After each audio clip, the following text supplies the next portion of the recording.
This has been sitting for hours. So I'm going to switch now to couching paper. And I'm using blotter paper for couching paper.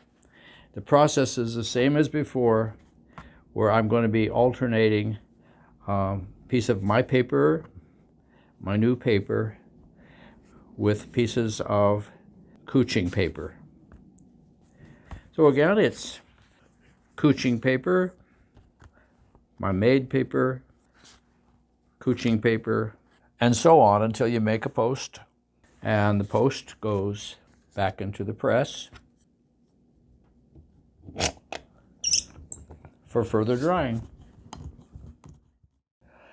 I made these pieces a little earlier, and now I can look also to see how my watermark turned out. Oh, it shows up very well.